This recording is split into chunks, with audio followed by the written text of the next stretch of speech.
T-minus 1 minute.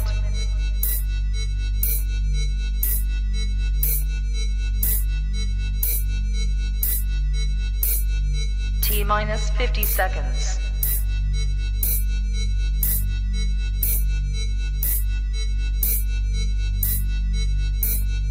T-minus 40 seconds.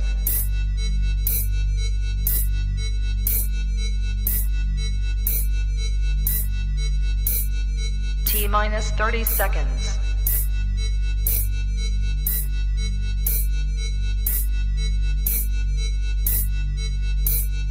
T-minus 20 seconds.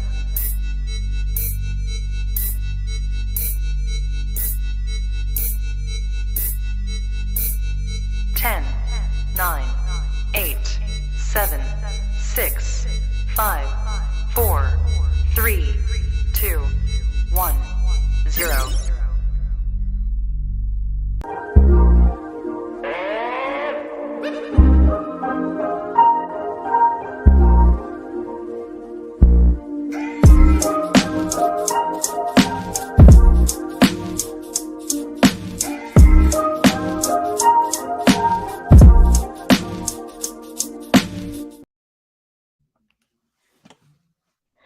Good evening, one and all. As you can see, be my right. As you can see on my right, I'm joined by the beautiful Macy from Devils United TV. Okay, so but before we get into all that, let's do some housekeeping. Right. Please like and subscribe to the channel.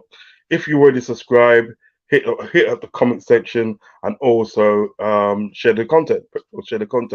And hit the notification button and you'll be notified when I go live. And also as well, one last thing, please keep your comments respectful. Okay, keep your comments respectful and leave comments down below how you think the show's going and how you think I'm doing so far. Okay, so please do all those things for me, please.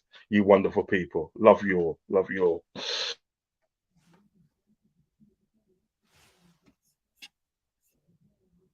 Right, so then they to do. I think I've frozen a bit. Yeah, that's it. I'm back now. I'm back now. It does that once in a while. I don't know why. Mine does it. So yeah, I'm in the building with a beautiful Macy, and we're gonna chop up the big massive derby on Monday. I call it a derby because Liverpool and Man United are the most successful English club. They can tell us anything. Arsenal doesn't come into there. Chelsea certainly doesn't come into there. And Man City doesn't come into there. Although they've had some success, they have not accomplished what we as a team and they like Liverpool and Man United have accomplished over the years. They haven't done it. Don't come anywhere near. So don't let anybody fool you and think now. We are the most successful clubs in the land, and when we buck up, it's always fireworks. I remember when I was growing up as a kid, years ago. I say years ago, that you was either a Liverpool supporter or Man United supporter. There wasn't no talk about Arsenal, Chelsea, and all these sort of things that for Man United. So when we have these games, it's always fireworks. As far as I can remember, it's always fireworks. And I don't think Sunday is going to be any different. Do you know what I mean?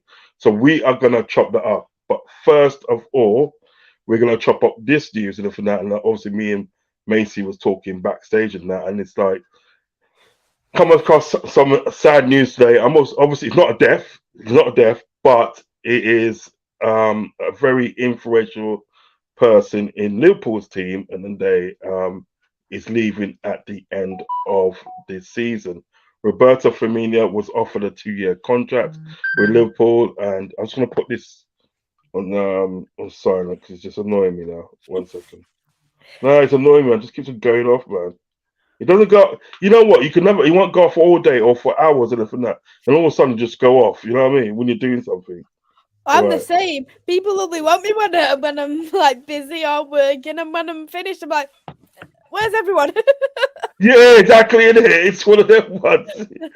So Roberto Firmino has been playing for Liverpool Football Club for 8 years. He came from Hoffenheim to Liverpool. Now, there's 10 of you. Just to break this, there's 10 of you in the chat at the moment. Please do not leave without liking the video. And if you haven't subscribed, subscribe. But hit the like button. It only takes a second to hit the like button, and also hit the subscribe button if you haven't subscribed. Right. So 8 years he come to from Hoffenheim to Liverpool and for that, and he's been amazing. He's been nothing but amazing. Now, I thought it was very sad that sort of like he didn't want to sign a contract. Very sad news. But I suppose that, and then when you look at it on the bright side, he's accomplished everything that he's wants to accomplish with Liverpool Football Club. He's won the league. He's won the Champions League. He's won the Club World Cup, Charity Shield, Super Cup. He's won FA Cup, League Cup. Do you know what I mean? He's done it all. Do you know what I mean? And he's been like in all those like titles that we won. He's been influential in those games and like the title runs and so forth. And I suppose that then they sort of like if he wants to go for like a new challenge at the day, I'm saddened, but you can't really grudge him for that. You know what I mean? You can't really grudge him that sort of like he wants to do a new challenge with his family and so forth. Do you know what I mean? Now, obviously, at the end of the day, it's coming from like a Man United sort of like view and your view. What were your feelings at the day when you heard about the news of Roberto Firmino leaving Liverpool today? Mhm. I was quite shocked that Firmino wanted to leave Liverpool. He's been there for such a long time. He's seen all the success of Jurgen Klopp. He's been in one of the best Liverpool teams in a very long time.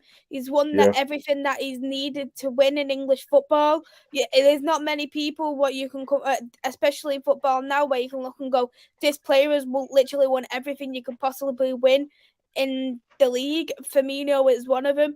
And I don't think you really have as many players in your team now who's got that kind of mentality which Firmino has had. Firmino is one of them players. He's happy to be a starter, but he's also happy to be a bench player. He plays for the team rather than he plays to benefit himself. mm. Did it cost him for the World Cup last time round? Who knows? Because I know he had some injuries as well of being less selfish than the other forward players. I'm not saying all the other forward players are selfish, bear in mind, but I think for me it was probably more that Firmino just wanted that little bit of a challenge. But is his contract ran out? Because I was surprised that he was going on a free. Or have you terminated Yeah. his contract? His contract runs out at the end of the season. Mm, He's only in season. That's why yeah, at the end of the season he can literally go as a free. That's why I think there was trying to rushing to sign a contract. You know what I mean? But yeah, I think it's more the fact that he was only gonna get 2 years, and I think if they offered him like 3 or 4, I think they would have he would have stayed. But like yeah, he's at the end of the season. He's literally a free agent. He can go anywhere he wants to go. mm, Do you know what yeah. I mean? It's It's a great steal for any club to go for as well, to be honest. And I know we touched on slightly backstage of what league do you think that Firmino is going to? And I have a part of the back of my mind that thinks Italy. That's where he's gonna go. You see all the players who are past 30 going to Italy, making a big name themselves. Look at Giroud, look at Zlatan Ibrahimovic. yeah, They're yeah, coming at the not. I'm not saying Firmino's at retirement age, bear in mind, but with that he can get a lot of game time if whatever club he goes to. I think he'd get a lot of game time at Roma. I think he'd get a lot of game time at AC Milan. Just because I think that AC Milan are going to lose a couple of players of Leao, for instance. So oh I yeah, think yeah. that he will get a lot of game time there, and he's going to want to win some trophies there as well. So that's where I think he'll probably end up being, for me, in my opinion. Yeah, I mean, I think if he goes to Italy or Spain, um, language wise and probably custom wise and everything like, he'd be all right because I know that he speaks Spanish. I know he speaks Spanish. Yeah. And then when you go to Italy and find that Italian and Portuguese is very similar. Do you know what I mean? So he's gonna be able to cope. So I think at the end of the day, sort of like either one of those teams that he can sort of like end up on. I'm just thinking that day Barcelona and they will be a good steal for them. Do you know what I mean? Because at the end of the day, I think they've got to get rid of 120 million of their books. 178 million, I read today. Right, so 178 million. So getting getting at the day a free signing like him and then they right will be ideal for Barcelona. Do you know what I mean? And plus there is that attraction to sort of like Barcelona, other Barcelona, Real Madrid. There's an attraction there. Do you know what I mean? So like like Italy really probably be good for him because like if he goes to Roma, he'd do well at Roma, I reckon. He goes to AC Milan, he do well at AC Milan. Any team that he lands with, anything, whether it's be Italy or in Spain, yeah, he's an instant starter. You know what I mean? They're talking about sort of like what's that guy's name? Simeone, Atletico Madrid. You know what I mean? I don't think he'll get on with it. I don't think they will get on because like Simeone can be a bit funny, sort of like. Do you know what I mean? He needs that kind of manager and day that sort of like that he can sort of like get on with, and you know what I mean. They can this and that because him and Coppel and they got on like a house on fire. Do you know what I mean? And for me, there's a simple guy and everything that always like smiling and everything that, right? You know what I mean? He's got the greatest pair of gnashers in a Premiership. Do you know what I mean? You know what I'm saying? So he's just like that guy. Do you know what I mean? He's just that guy. So it's sad. It is sad. I mean, you know what I mean? Because he's given us so much beautiful time. I mean, even that goal. Do you remember that goal? I don't know if you remember that goal he scored against Arsenal when he took on 3 players and everything that, and he just put it in the back of the net. Do you know what I mean? Yeah. It was just. Do you know what I mean? It's just like sad. I'm so sad, Macy. So sad. So it's a shame to lose him. That's for sure. But Dennis, do you think you're gonna get somebody to replace him, or do you think maybe that could give Harvey Elliott that chance to go into the forward role, more forward? It could, yeah, right. Knowing FSG, they don't like spending money. You know what I mean? They would rather, you know what I mean? They don't like spending money. They would rather have somebody in a day they can sort of like something ready made and they can put in there. So like they don't have to spend money. So I'll have to go with the Harvey Elliott thing. You know what I mean? I have to go with that. They probably will start paying him as number 10. Or then again, you probably think like they can probably pay that kid there, Fabio Carvalho. They could probably pay him as a number 10. Do you know what I mean? Because when he was with Fulham at the end of the day, that's the role he played. And him and Mitrovic was literally ripping up trees at the end of the day in the Championship.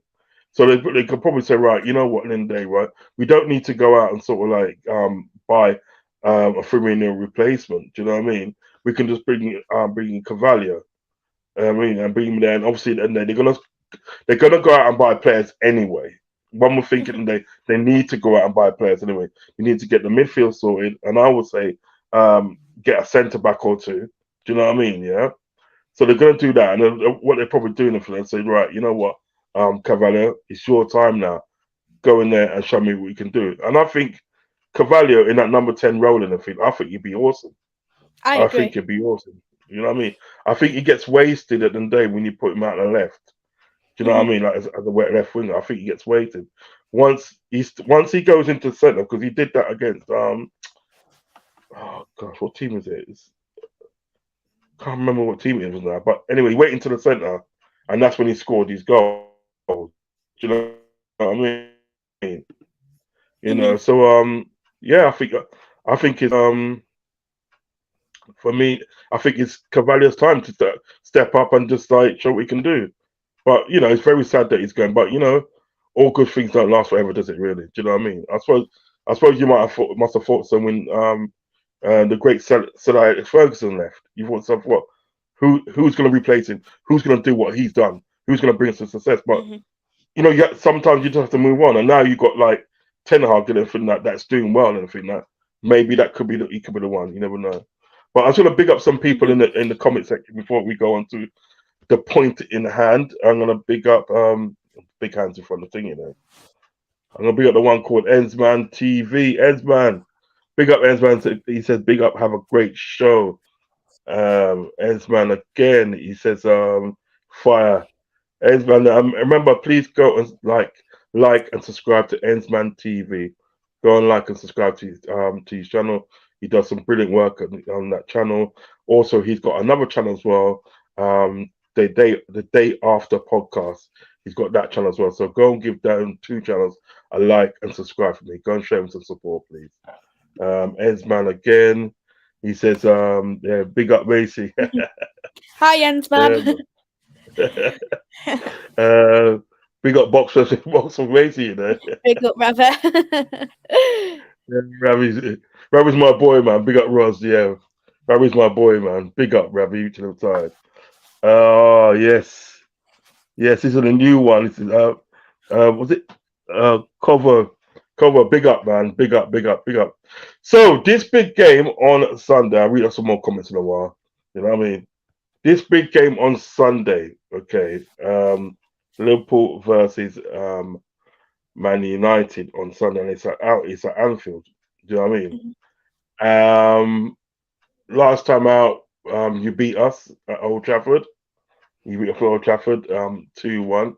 You was on fire tonight. Fire that night. You lot was on fire. We was no, I'm not making excuses, obviously for the loss, but we was off source. We didn't look too good. You know what I mean, right? But we're coming back into some form in some way, and obviously you guys are there. You guys are killing it. You won the League Cup and everything like that, right? You got certain players in the team that are killing it, and one player at the day in the Man United team that I've always rated ever since he's got his debut. I've always rated this kid is Rashford. I've always rated him. It pains me to say it, but it's true. I've always rated him. I think, you know what I mean? He's that sort of person in the day, right? Ravi aside, put the Ravi aside in the day, he's an amazing person. He's an amazing person, and he can't help but love a person like that. Do you know what I mean? Some of the things he does off the field in his community, bringing up his community, he hasn't forgot where he's come from. And literally, he's a genuinely nice guy. Because I remember when I saw the documentary of it, you know what I mean? And like he went down to London and he was talking to his family and everything, and this little black boy, and he was talking to him. And he goes, oh, what team do you support? And everything. And he goes, little black boy goes, oh, Liverpool. Goes, we'll have none of that. Do you know what I mean? But it was just his demeanor. We have having a laugh and everything like that. And he could tell it that he's generally a really nice person. When he was going through all what he went through when they with obviously under Ollie and other managers, and they weren't playing him much and everything that, and he wasn't really firing in that. I felt sorry for him for the criticism that he's getting. I really honestly felt sorry for him because I thought to myself, here's a guy and everything that, right, which you brought up from the academy, and he's been firing, he's been doing his thing and everything that, right. Everybody's allowed to have a bad season, yeah. But you look at him now and everything that, right, look at him now, and he's on fire. I've said before, if you give Rashford that little space, if you allow him to turn, spin and turn and run into space and everything like that, you're not catching him. You are not catching him. He will leave you behind. You have to stop him from spinning in.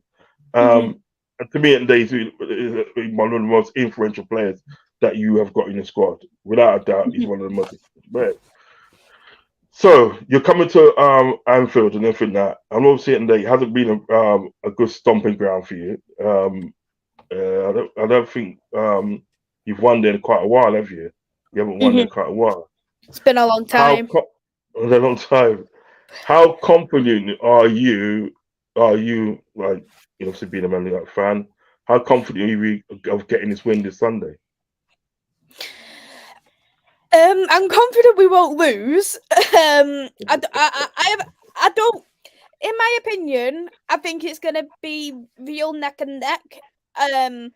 I said it to Jamie yesterday. I've said it to Ravi before as well. I said the thing is with Anfield, nobody likes playing at Anfield. Doesn't matter if you're a Man United fan, doesn't matter even if you're a Brighton fan, or even if you're a Barcelona fan. Not many teams can go to Anfield and beat Liverpool comfortably.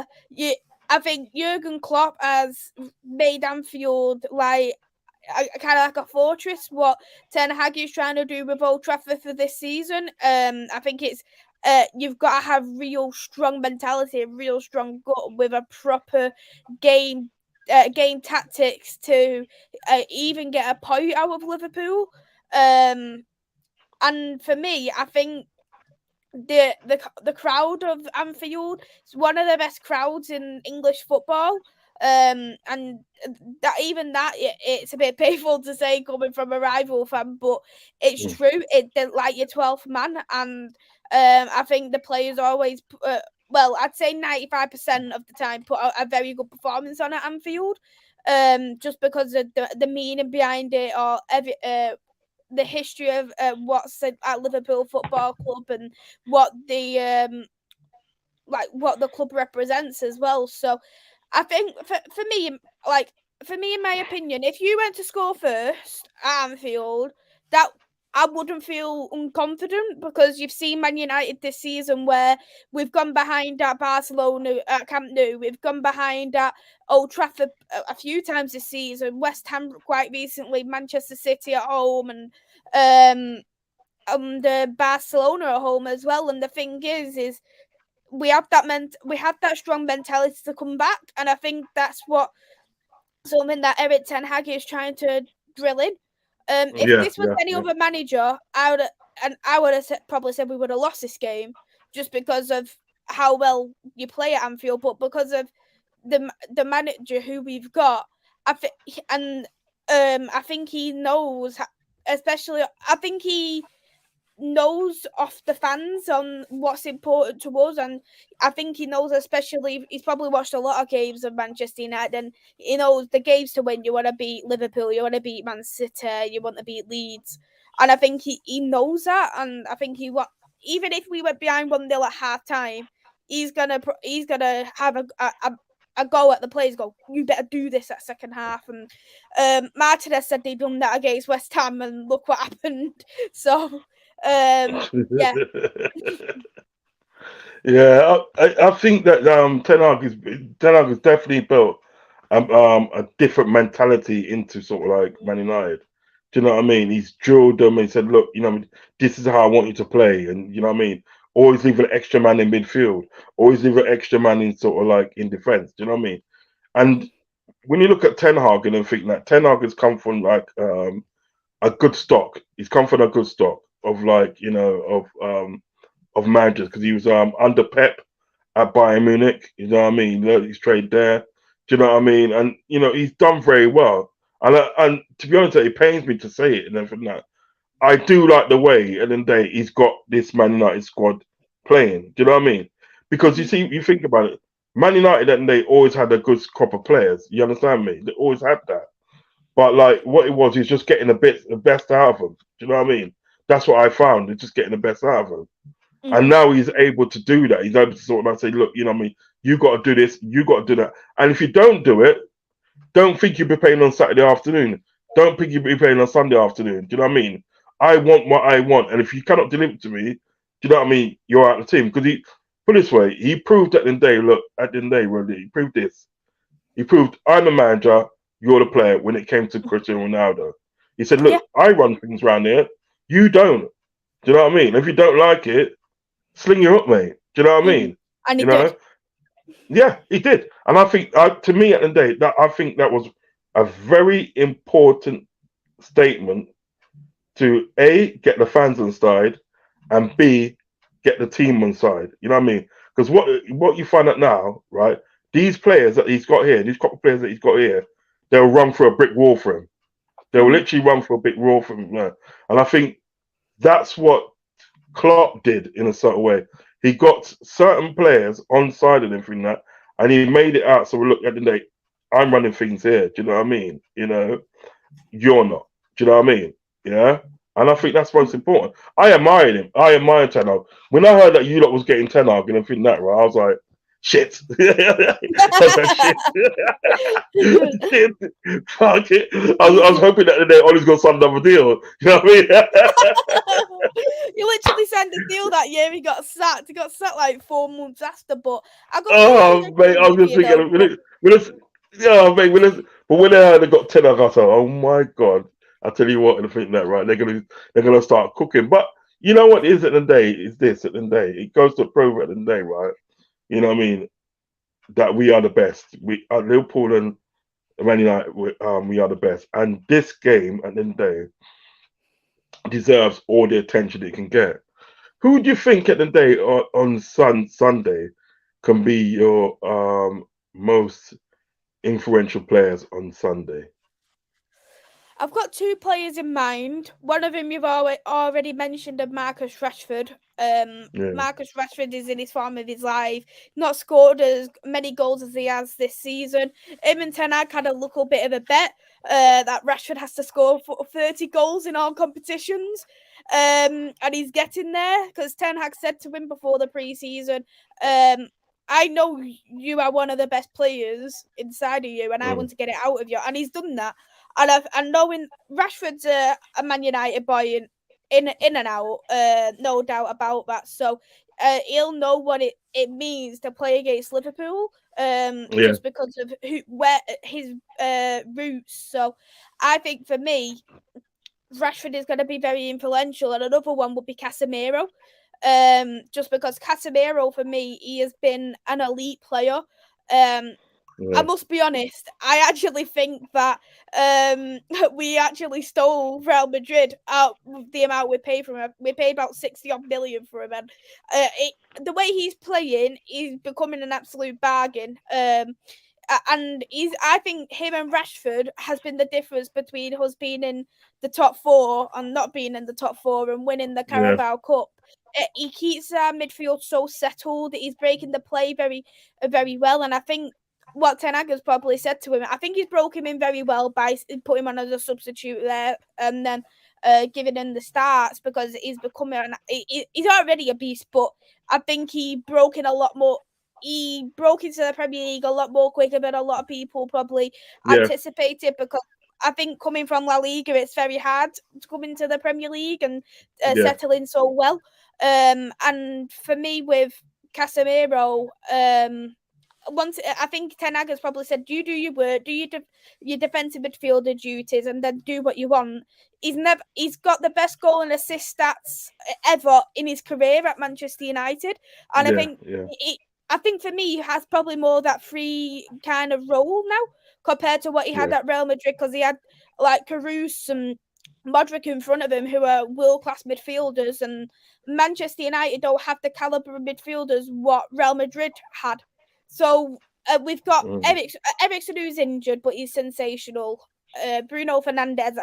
I like Bruno Fernandes. I know some of the fan base yeah, does, and Fred's become very good this season as well. So I think all that is from having a proper good defensive midfielder in yeah. right slam in the middle, and we haven't had that since Michael Carrick. Yeah, he was some player as well, wasn't he? He was some He was player. brilliant. I remember when he used to play for Tottenham. Remember when he used to play for Tottenham and everything that, and he was good there as well. That's what I was say. Even when you not brought Michael Carrick all those years ago and everything, I was like, shit. You know what I mean? Because he's some player. He was some player. In my thing thing with Liverpool, I think when it comes to Man United and everything, right? Put it this way, I always say this: when it comes to Man United, we could being the shittiest times. You know what I mean? Yeah, but we always get up for these games. We always seem to get up for games. That's why, to me, it wasn't sort of like a surprise that you beat us. Obviously, Old Trafford just gone. It wasn't a surprise because it wasn't something. You know what? They're Old Trafford, and the ascendancy is with them, and we wasn't playing good at the time. But I think what it is when it comes to games like this at Anfield, and we've been having a bad time previously, I think we get up for these games like this. You know what I mean? against Man United, because at the end of the day, we're put this way, we're the superweights of English football. Do you know what I mean? So you would expect nothing less. Do you know what I mean?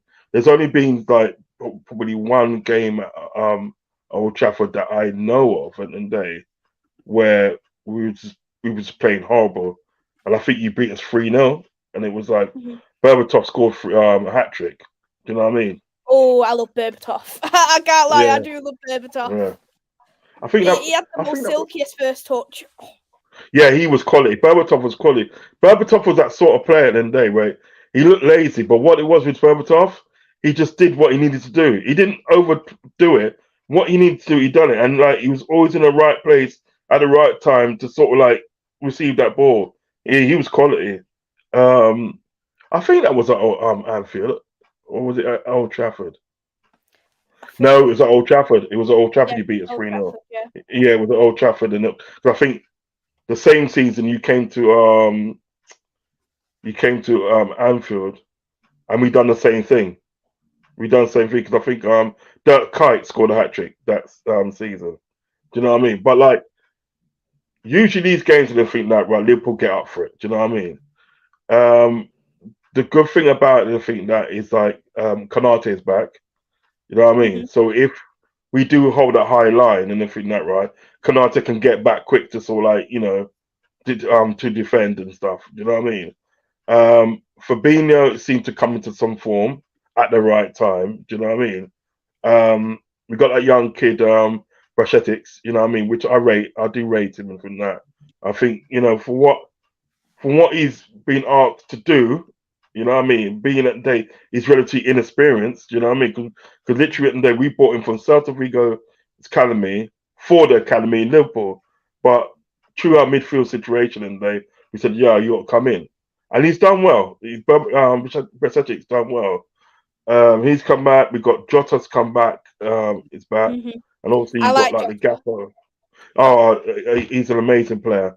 The only thing, as I said about Jota, would be for me is that he gets injured sort of like a bit too often. Do you know what I mean? A bit too often. But he's an amazing player, nonetheless. And obviously we got like the likes of Cody Gakpo and Nunes. I think that we do get up for games like this. Do you know what I mean? Also feel as well, as you said as well, I also feel that today it's going to be a tight game. There's no doubt about it. It's going to be a tight game. Don't be surprised at the day if it's not a draw. Do you know what I mean? Don't be surprised if it's not a draw, like a 1-1 or 2-2. Do you know what I mean?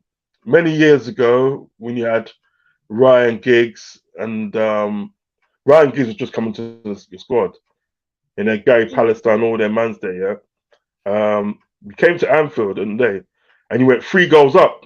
You man terrorized us that night, You man terrorized us that. I was watching the game, goes, what is this? What is this? And then but then we come out in the second half and I think that right, and we leveled it up to 3-3 and it finished 3-3. I think Razor Ruddock, he scored the third goal. Do you know what I mean? So you'll get games like that. Do you know what I mean? By last season and day was like, those are different results and stuff. But I think it's gonna be a tight game. I'm expecting the likes of Konate and Virgil van Dijk to have a good game defensively because they know what Rashford's all about, and some of the players that in the squad, they know what they're all about. And they've got this pace, and if they get behind you, they think that you're not going to catch them. So, defensively, I think they're going to be astute, and I think that. And then obviously, you got people like Darwin Núñez has got his amazing pace, and Gakpo's got pace as well. Do you know what I mean? But so I do feel it, and the Liverpool team get up for games like this. You know what I mean? So I expect it to be a tight and good game, but I like the way that Darwin Núñez is playing at the moment. I like the way. I mean, he come onto some criticism because at the day he wasn't obviously scoring those goals at the day that everybody thought he's going to score. You know what I mean? Everybody thought he's going to be about like 20 goals already. You know what I mean? But it hasn't obviously manifested that way. Do you know what I mean? And he come onto some criticism, but I like the way he's playing now. He's fast. He scores some good goals. You know what I mean? He's aggressive in his tackles and stuff, and he's just showing heart. Do you know what I mean? You Yeah. know. I think the And plus, thing is with Gakpo, he's being played out of position for me. I don't think he's a false. He should be played in the false nine. I think he should be played more for me on the left wing, just because of his pace, and that could really exploit some teams. But I can see why Klopp has used him in the false nine now and again because of Nunes being in and out, and you've got. I think Salah's much better on the wings as well, and Widow as well, like Diaz and Jota and Firmino have all been injured this season as well. This is a question for you. Question from Maisie. Do you think ETH knows the rivalry between Liverpool and United, how big it is?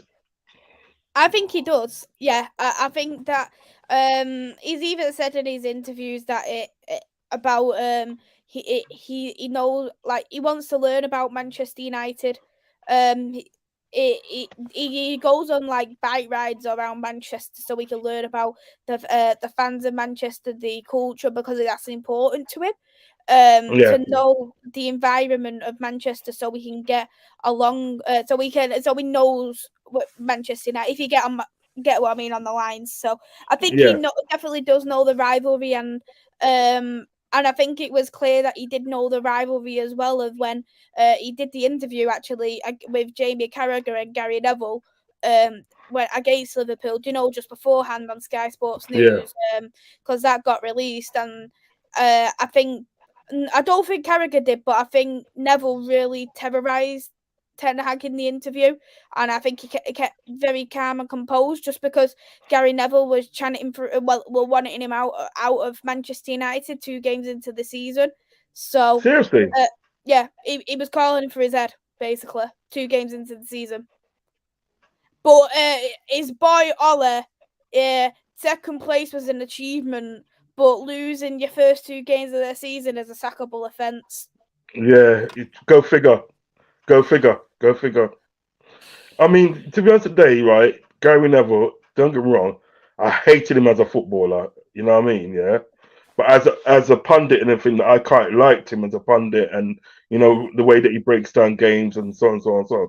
But he does make the odd comment and where you think, what are you thinking? What are you thinking? Do you know what I mean? My problem is with him is that when I'm watching Manchester United on Sky, he's always favouritising the other team. Like, you go, oh my God, look at that beautiful ball from Erling Haaland. Oh my God, City is on fire. And it was 0-0. How's Man City on fire, mate? Like, he will literally rave about the opposition team over Manchester United, and then he'll slag us off good and proper. And I just think, what is wrong with you? Like, the way he plays, the way he talks, you would genuinely think he was a Manchester City fan. You really would. Like, the way he... but I this is very controversial for me, for a lot of fans. And I say, Gary Neville, for me, in my opinion, is a bang average right back as a footballer.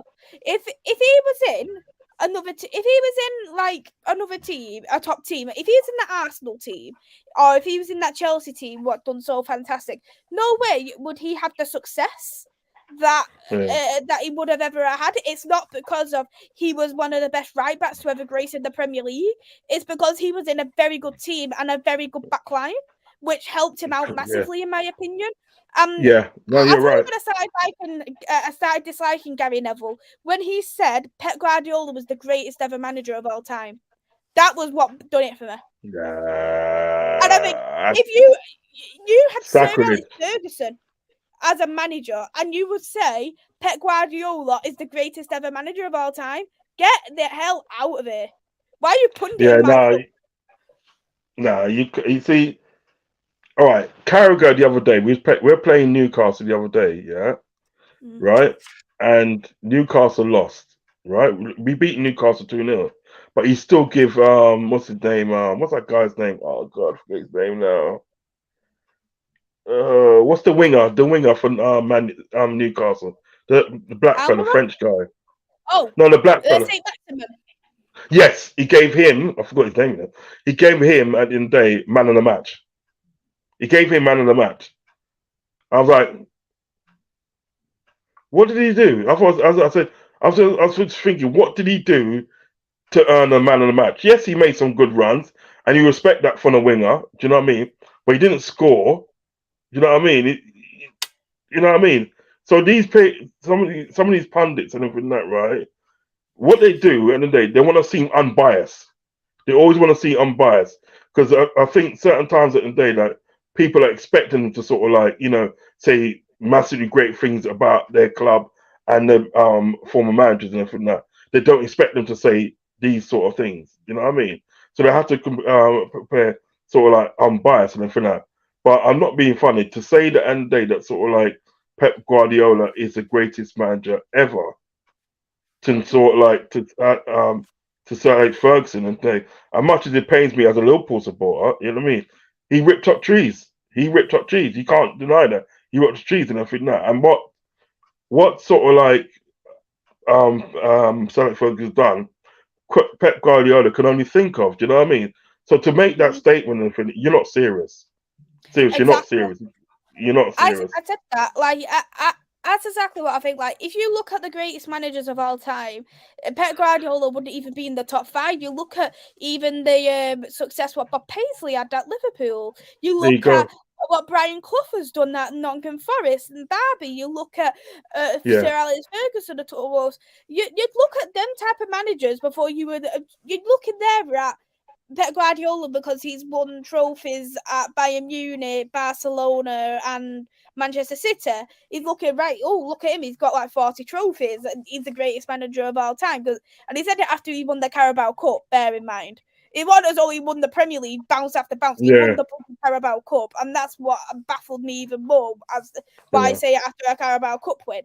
And I'm not disrespecting the Carabao Cup, but you wouldn't say something like that after a Carabao No. Cup. Yeah. But, yeah. I understand, but the thing is about it as well. What people got to realize in the day, right? Pep Guardiola's learned off managers like Sir Alex Ferguson.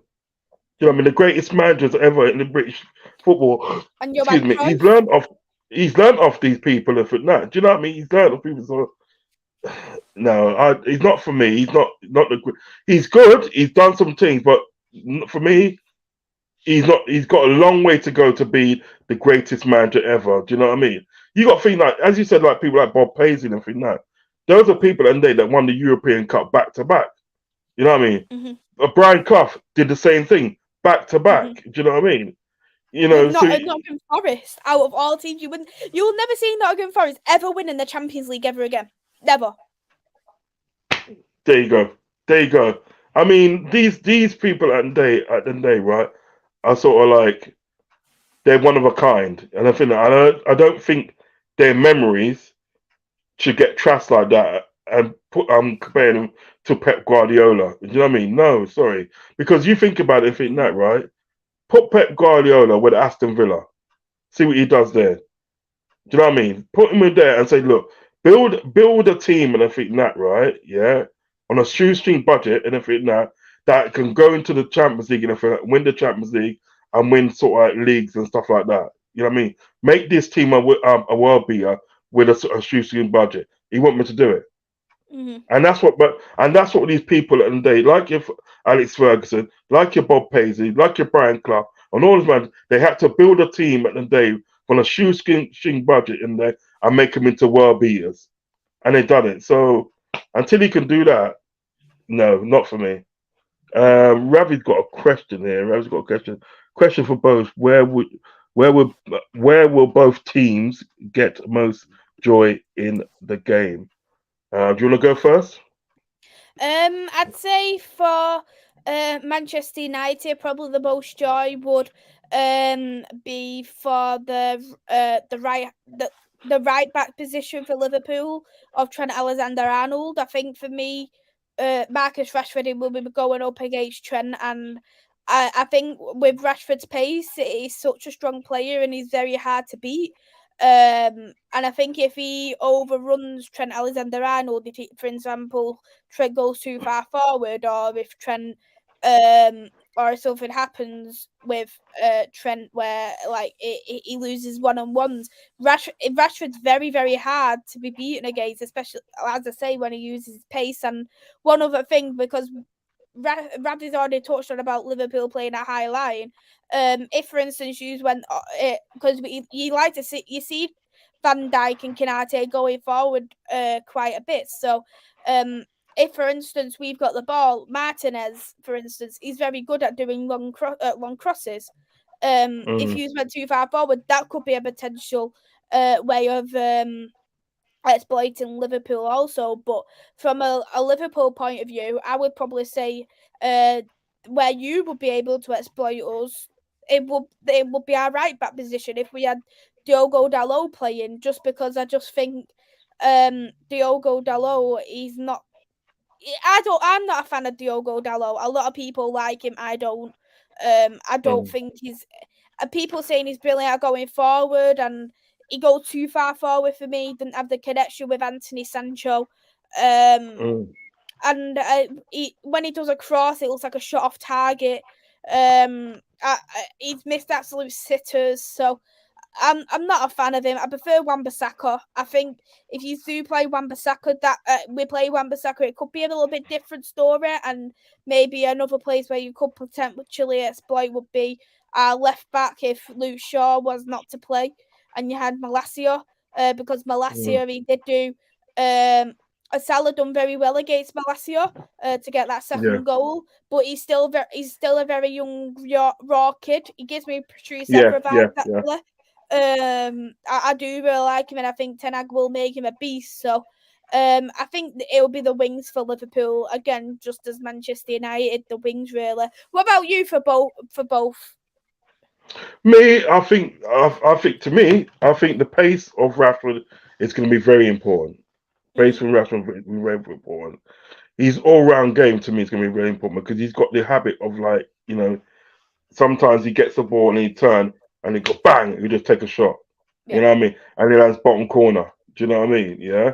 And it's not as if he doesn't know what it's like to score against obviously Alisson. Do you know what I mean? Which I rate as one of the best goalkeepers in the world. Do you know what I mean? It's gonna be the pace of Rashford, and also Luke Shaw when he puts in those balls into the area. He just whips those balls in the area, and it's like pinpoint. Do you know what I mean? You know. Your midfield will be important because I thought Fred and then Day under Ollie and under under Ollie and under Mourinho, he was all right, but like a bit average. But what isn't Day now? He's under like Ten Hag now. He seemed to sort of like found a new way to his game, and he's actually playing very well. Do you know what I mean? So the midfield is going to be important. I'm winning that midfield battle. In respect to us now, I feel that Konate is important for us. He's very important for us because he's got that pace at the end of the day that sort of like, if he's playing that high line, he can run back at the end of the day and sort of like, win the ball back. Do you know what I mean? As I said, he's big, strong. Do you know what I mean? He's literally a colossus. That's why I call him a colossus. Do you know what I mean? So he can win those sort of like those balls if it sort of like goes behind and Rashford tends to run on it. I'm banking on sort of like Konate catching him up and taking that ball away from him. Do you understand what I'm saying? Yes, at Trent in the day, his delivery is going to be important. Do you know what I mean? But also in the day, right, he cannot leave too much space behind him. He cannot do that, and he's actually wary of Rashford. He knows what Rashford's like. He's wary of Rashford, so he's got to change his game somewhat. He can't leave too much space behind because if he leaves that space behind and Rashford gets into that space and everything, that it's curtains. You know what I mean? So he's gonna probably have to sort of like say, look, yes, I know I can attack and I can put good balls in the area, but also as well, and I've got to sort of like be mindful in the day of like what the spaces I leave behind and defend as well. Do you know what I mean? And then you got people like Darwin Núñez where he's got the pace. You know what I mean? It's like he's literally fast. I remember playing against playing against Everton and everything like that, and you know, Everton had set piece, and we won the ball, and you know, we had a counter attack and everything like that. The speed of Darwin Núñez was frightening. It was literally frightening. Do you know what I mean? It just reminded me at the day of when Salah and Mane used to play together. Their pace was just frightening. Do you know what I mean? So that's going to be very important for us. Do you know what I mean? But you know, he's going to have to sort of like, you know, don't rush the game. Do you know what I mean? I'll say like take his time in some sort of way. You know what I mean? And make the right decisions. But he could be a threat. And Brasetics as well. Do you know what I mean? You know, he's that young kid is doing well in midfield and stuff. Yeah. And as with you, and that, I do feel at the day that someone like Klopp can make him into the beast, like you say, with the other kid, and I can't remember his name now. The other kid you say for your Balacio, let's say Balacio. As you say with him, that Ten Hag can make him into a beast and that, and I do believe that because he's making thing into a beast, isn't he? What's the one? Is it Garnacho? Garnacho, yeah. Yeah, he's making him into a beast because he's got some frightening pace as well. Do you know what I mean? I wouldn't start him.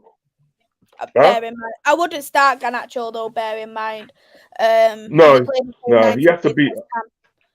He has to be on the bench. He has to be on the bench. So like you know, I do feel it that he's got the ability to make him into a really great player because he rates him already. He does rate him already, and for that because he's given him a long-term contract and stuff. So yeah, I feel it that he can do bits in the future. But these but people like Trent and Dave is gonna be important, and Kanate and Darwin Núñez, and obviously you got your Gakpo and your Salah. Do you know what I mean? You know, because Salah obviously on his day because Salah and Day for the sixth season running, he scored 20 goals. You know what I mean? He scored literally 20 goals, and to be honest, that he's having a bad season, but he's able to score 20 goals in all competitions, and he's done that for 6 seasons running. Do you know what I mean? I think that's phenomenal. I just think that's phenomenal. Do you know what I mean? You know, so he's always a threat. Do you know what I mean? He's always a threat. You know what I mean? And but I think it's a midfield battle. It's that midfield battle, man. It's who can win it in midfield and think that. Whoever wins it in midfield and think that, yo, fam, it's gonna be a game. I agree. I completely agree, and I don't think the first goal necessarily matters, because I think easily both of the teams can come back because anything can happen in a derby. I said it last season about the Manchester United players because you know that on aggregate you beat us 9-0 on both home and away, which was very disgusting to see. So I've always said if you're a Manchester United player, a Liverpool player, and you couldn't turn up against your rivals, what are you doing at this club? What are you even doing at this club? Get out my club. Fact. I literally said, when both the games happened, I even said, why am I watching the what am I watching this team for? This team who doesn't give a crap. They clearly don't they don't respect the club. They don't respect the fans. They don't respect the badge. Get out. I was so mad that day, but I think the mentality has completely changed under Erik Ten Hag, as we've already mentioned, that bringing that kind of mentality. And Steve McLaren said after the West Ham game to Ten Hag, it was you who won this game. The players made a contribution, but you won this game. It was your mentality what got us over the line. Give me 1 second. Can you take off 1 minute? I've got to do something downstairs quick. 1 second, yeah? Yeah, that's fine. I'll go into the comments. Okay, so I know Rodz has got quite a lot of comments, so I'll go. Hey there, my dad. I hope you're well. Thanks for coming in. Corvo, Attio, man like Firmino should have left after the Premier League. He was moving like Andre the Giant in his later years. That was a question for Rodz. Talking about where Firmino will be going. Question from Rabbit: which players for both teams do you think will cause the most danger in the game? For me, it'd have to be Casemiro and Rashford for Manchester United. In terms of Liverpool, I'd probably say Mo Salah will probably be the biggest danger in the Liverpool squad. Reports are saying Bobby is in talks with Inter Milan from Redbird.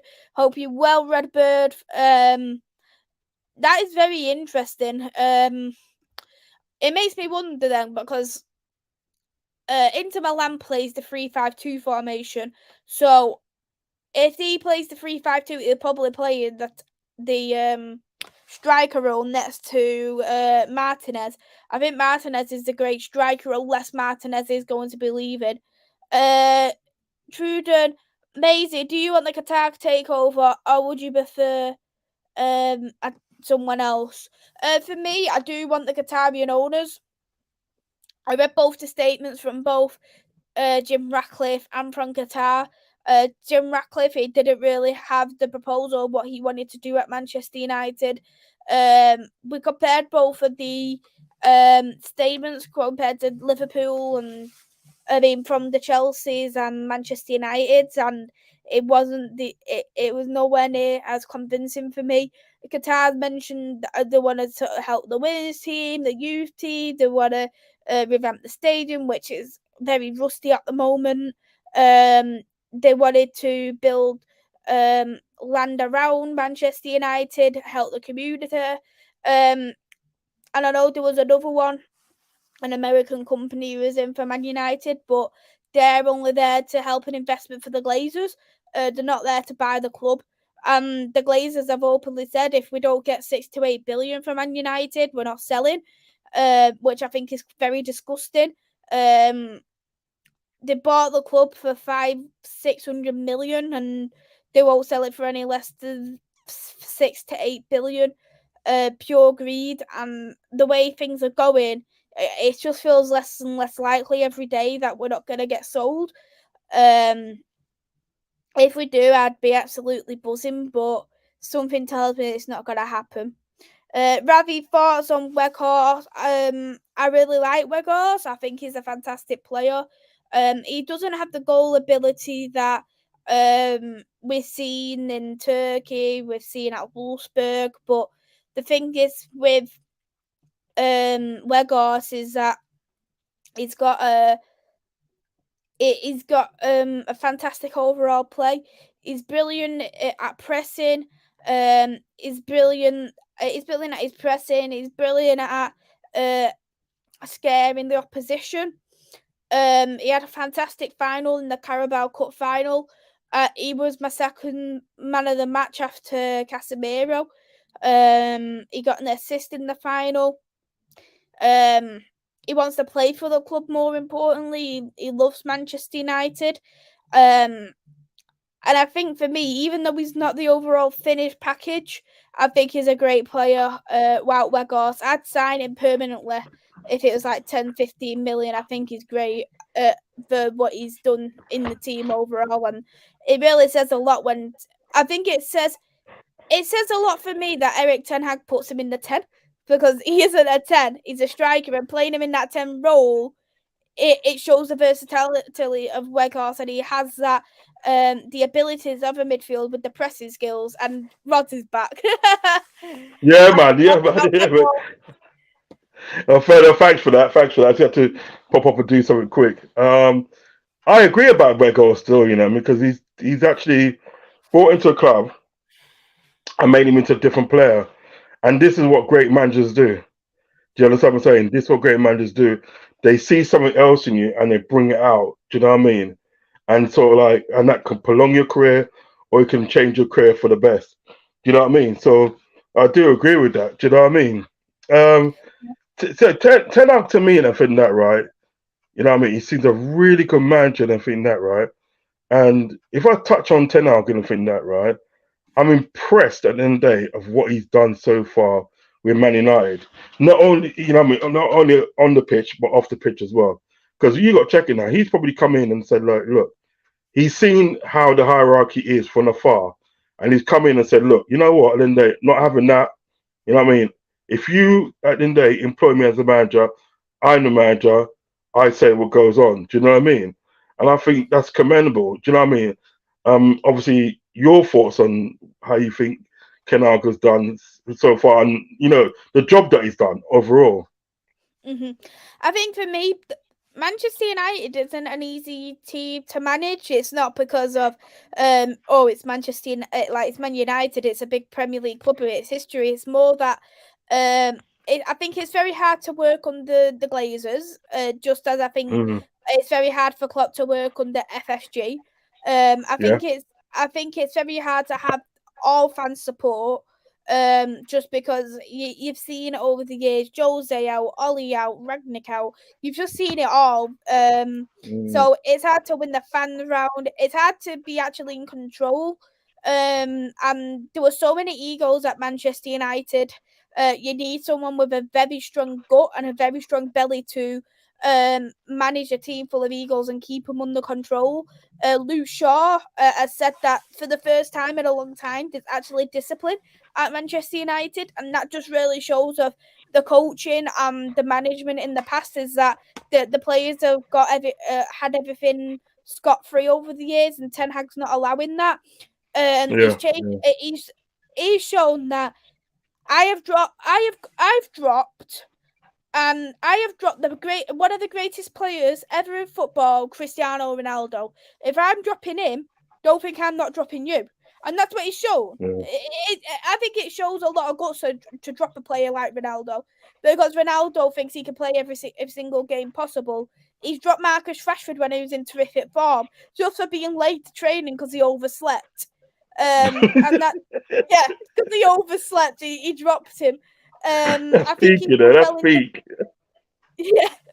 done well in his development for Casemiro, breaking him into the team. He's done great with Garnacho as well, and I really admire him for what he's done with the Jadon Sancho situation, because Sancho's was struggling mentally. There was, from what we've heard, there was a bereavement with Jadon Sancho, and that's really affected him. What I liked about Ten Hag is that he said to him, right, okay, I'm sending you off here to the Netherlands. We've got some great coaches here. We're going to train you up. We'll bring you back, and then we'll break you back into the team. And that's what he's done with Sancho. You can tell how much Sancho is grateful for it, Ten Hag. Like, you don't really see players uploading pictures of the managers, putting them as the profile pictures, them and the manager. You wouldn't see that. Yeah. And I think for me, that just shows the kind of respect that Jadon Sancho has for Ten Hag, and it just shows it's a thank you in a way. And Reese has said there in the chat, Garnacho was actually removed from the squad in pre-season, and that was due to attitude problems. And I think it does say a lot, as even dropping Garnacho is a great talent, because Garnacho could have said in the summer, "You're dropping me, like I'm going to be one of the best kids in the Premier League, and you want to come drop me?" He could have left if he wanted for that, and he didn't. So I think everything he has done, he's done very well. And even Dizzy's fan base is called the LUHG at Man United, which stands for Love United, Hate Glazers. They basically stand for we hate Manchester United and we love Jose Mourinho. Like they've even got these players, these kind of fans to turn them over, and they're a very toxic part of Manchester United. And I think for the first time since Sir Alex Ferguson, he's made the fans believe that there is something, and he has even said coaches don't perform magic. We're not going to get there overnight. It is going to take a while, but that's where I want us to be. I want us to be the best team in English football again. And I think that he needs time, he needs patience, and that's what the fan base is giving him, and all the support as well as the players. Yeah, I mean, he's done a massive job. I think Ten Hag and Klopp are alike in personality. Yeah, you can't help but love them. Do you know what I mean? Even opposing sort of teams, you can't help but love Klopp. And I think Ten Hag is going to be that sort of person that you can't help but love him. Do you understand what I'm saying? Because I remember sort of like when we beat Everton time ago when Origi was on there, and Origi scored a goal in the last second, and the Klopp ran on the pitch in front, and he immediately ran to Alisson and hugged Alisson over there because Alisson set up on that. Do you know what I mean? And like he got a fine for that and this and that, right? And I think it was Harry Redknapp was on was on TV and was talking about it. He goes, listen, just give him fine and just leave it at that. You know? Don't do anything more because you know what, isn't they? He's that person, he's that manager that you can't help but love him. Do you know what I mean? Now, if you can sort of like get that, if you can get sort of like even opposing fans on side, do you know what I mean? Because opposing fans will have looked at what he done with Cristiano Ronaldo and said, fair play. They would have said fair play. You know what I mean? You stood up and everything that, right? And showed who's boss. Do you know what I'm saying? And so like he's come in and he's come into the club today and he said, look, I'm not gonna take no shit for nobody. I run things, you don't, and everything that. And he can only at the end of the day admire something like that. Do you know what I mean? I mean, I know at the end of the day, you know, it's a rivals, it's Man United and everything that. But sometimes at the day, even if it's my rivals, I still see the good in the works that they've done. Do you know what I'm saying? Because like, you know, like as I said, Marcus Rashford at the day is probably one of my all-time best players. Do you know what I mean? You know, 'cause I just love the way he plays because he plays like how Klopp want his players to play. Do you know what I mean? Break those lines and just fucking, you know what I mean, get up there. Do you know what I mean? And as I said today, he's a brilliant human being as well. Do you know what I mean? You can't help but love Rashford. Do you know what I mean? So I always see the good in my sort of like opposing sort of like a team, rubber team. Unless it's Arsenal, I don't see no good in them. Do you know what I mean? Well, nobody really likes to praise Arsenal. Let's just be honest. Like everybody hates Arsenal. You know what I'm saying? Yeah, I'm actually looking forward to this game. I'm looking forward to this game on Sunday. Do you know what I mean? And I just want to touch on Fred. Yeah. Because you see Fred and everything there. I always thought at the end of the day there was a player in there. Do you know what I mean? I always thought there's a player in there, and I think at the end of the day, sort of like you know, like Ten Hag getting it out of him. I don't know what you feel. I like Fred. I think for me is that, especially in the Ollie and Ralph, is that Scott and Fred was known as the same level, both crap. They was known as McFred, and that just sounds like a bloody very terrible McDonald's burger when you look at it. But I think we know who was the crap one in the McFred. Because Yeah. we always said when Fred went to Brazil, like how's he doing bits here in Brazil, but he's not doing the bits here at Man United. And I said the problem is with Fred. And I said the same with Scott McTominay. I'm not a fan of Scott McTominay because people rate him and go, he's a fantastic player. Look, that's why Jose, Ollie, Ralph all love him. Sir Alex Ferguson loved him. I was like, well, why did they love him? Oh, he's got a 98% passing accuracy. Right, because he does side with backward passing. If he went a forward pass, he'd lose the ball. And you've seen that in the West Ham game. But with Fred, I think he was played in a defensive midfield role, which I don't think he plays. I don't think he does very well at. Because he is more for free flowing. He's a box to box midfielder. And bringing Casemiro in as a proper defensive midfielder and having Fred in the pivot with him has really shown. Is Fred better coming off the bench and not over? We've seen him more starting since the injury of Eriksen, and there's not much really to fault about Fred. And I think he's been great. His nickname for Man United is MILF. And that stands for Man, I Love Fred. Oh, see, okay. That's what I thought you were going to say. Listen, I thought you were going to say something else then. I was gonna go pause. Pause.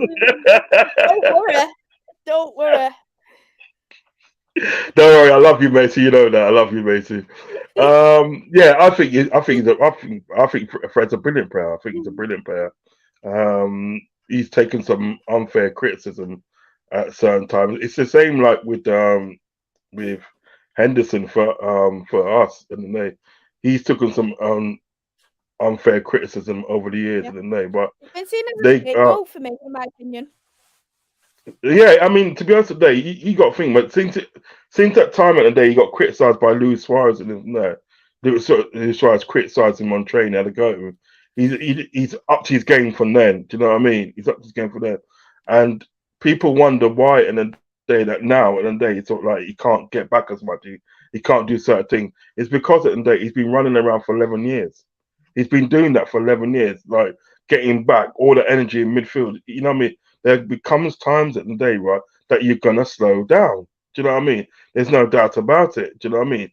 So like I think people like Fred, and because you know what it is, isn't they? With Fred and everything, because he's a Brazilian and everything, that right? People expecting so much out of him because he's Brazilian. Do you know what I mean? Yep. They're expecting super first touches. They're expecting all this flair and all this and all that. When they don't see it and everything, that right, they kind of like they get disappointed, and they forget about what else he does off the ball and with the ball. Do you understand what I'm saying? They just want to see this Brazilian flair. Do you know what I mean? And I think, do you remember those days that you had Cleverson? Remember Cleverson? Yeah. Cleverson, you remember him? Now he was trash. You know that he was trash. He was trash. He won't trust like Bebe. Huh? He won't trust like Bebe. He was trash. I remember him, Bebe, Oh, do you remember Jemba Jemba? Yes.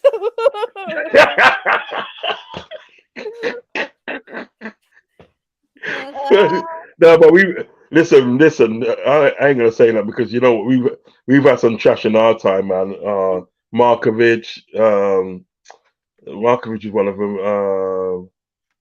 Milan Jovanovic. Benteke was trash. Do you know what it was about Benteke? And this was strange at the day, right? There were certain times at the day, right, that Benteke could be a world beater. It's just that he didn't actually do that very, very often. He didn't do it often. It was like every once in a while. You know what I mean? That he would show that what he was about and everything that. Do you know what I mean? So I was kind of like, it's kind of like strange with Benteke. Do you know what I mean? Like when it comes to how he turned out. Do you know what I mean? But we've had like Andre Vornin. Remember Andre Vornin that we had as well? Now, he was crap. He was shit. He was shit. I ain't gonna say this. I ain't gonna hold you. He was shit. And we had that guy. What's his name? Oh God. He used to play for West Ham. And we had him as left back. We got when Roy Hodgson come in. He brought him in. He brought him in from Fulham. Oh God, I've got his name again now. But then he was shit. He was rubbish. So we've had some stinkers in the past, man. I think every team's had some stinkers, didn't they? They've had some stinkers. Yeah, it's just been one of them, like, oh, let's just fill up the squad. Like, you're not good, but just fill up the squad. To be honest, though, like, I don't know what Liverpool think, but that player who I didn't mind over the years was Kolo Touré. I didn't mind him when he was at Liverpool. I think he had better years at Liverpool than he did at City. To be honest, today, sort of like I think Benteke was that sort of person. I was surprised. Literally, I was surprised at the day that he was like how good he was. Because remember at the day he was coming towards the end of his career when he come to Liverpool, and I was surprised at the day of sort of like how good he actually was. You know what I mean? I like Colator. I always liked him, even when he was at Arsenal. I liked him. I thought when he was at Arsenal, he was a beast of a defender. When he was in Arsenal, do you know what I mean? So when he finally got round to coming to us, I thought he was all right. I thought he was quite good. You know what I mean? I think at the day, the problem was with Colator.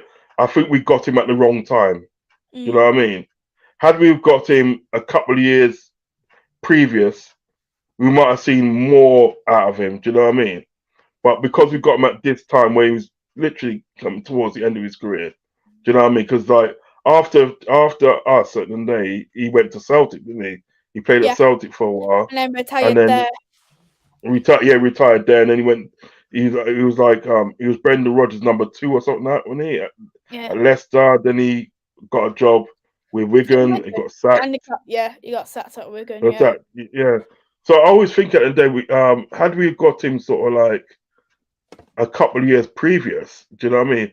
We might have seen it and day more out of him. Do you know what I mean? Put it this way, if he left when he left Arsenal and went to Man City, if he left Arsenal and came to Liverpool, I think that would have been the right time for him to be at the club and everything that. But what he did and everything, he literally gave us at the day all he can give us anyway, and he wasn't that bad. You know what I mean? But I did like him. You know what I mean? He's that kind of a likable person. Do you know what I Yeah. mean? At that time, So I'm gonna put you on the spot now. Put you on the spot. Give me a score prediction, my good friend. Ooh. Well, I'm gonna go based off what I did on my channel. I'm gonna go for a 1-1 draw. I don't think we'll lose, and I think if we was a goal behind at half time, I wouldn't be worried, because I know that we could bounce back. But I just think knowing it's at Anfield, it's so much more tougher, and you know that I praised Anfield as the ground it was at the start of the show, so I'd have to go with a 1-1 draw. I'd be happy with a draw, if don't get me wrong, especially knowing our very poor record at Anfield, and how hard it is to go to Anfield. So I think if Ten Hag, if we got a win, I'd be over the moon. But if we got a draw, I'd be happy, and then we'd move on, because we don't really have hard teams now after Liverpool. Yeah. The only team we really have who's going to be difficult would be Newcastle, and they're dropped off on form. So we just have to. If we get a draw and then was fine for the rest of the season, I'd be happy. I have to agree with you on that. I have to agree with you on that, Mace. Do you know what I mean? I think it's gonna be a draw because um, Man United are in form. They're in form at the moment. You can't lie about that. They've won the League Cup this season. Many people don't rate the League Cup, but I say it's silverware. It is silverware. Do you know what I mean? It's one more silverware that you got in your cabinet. You understand what I'm saying? And when it comes down to the last days and everything that, and they ask you what have you won and everything that, and you can produce all these stuff and everything that, and then another team can't produce it because they don't think it's that important and everything that. That's what it comes down to. So in the fact that then we're kind of like coming back into form, sort of like we're not exactly there in a day yet. We're not exactly there yet, but we're edging back into it. I think at the end of the day, a draw. Yeah, a draw. 1-1, or I will get ambitious and say 2-2. Do you know what I mean? So I'm gonna say a 2-2 draw and everything like a Desmond 2-2. I'm going for Desmond, man. I'm going for Desmond. You know what I mean?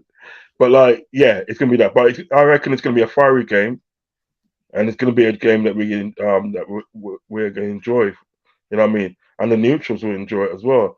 Ozan Kabat says, "Who is your favorite United legend?" My favourite player of all time is Ruud van Nistelrooy. I think The Nizzle. He's one of the best strikers we've ever had. I must be honest. I think he was one of them. Like, if he had to sniff on goal, he'd be scoring all day, every day. It was just a shame with his injury record, just because he had a lot of injuries. But I do admire other players. Like, I absolutely loved Jaap Stam. I think he's a fantastic player, best centre back we've ever had.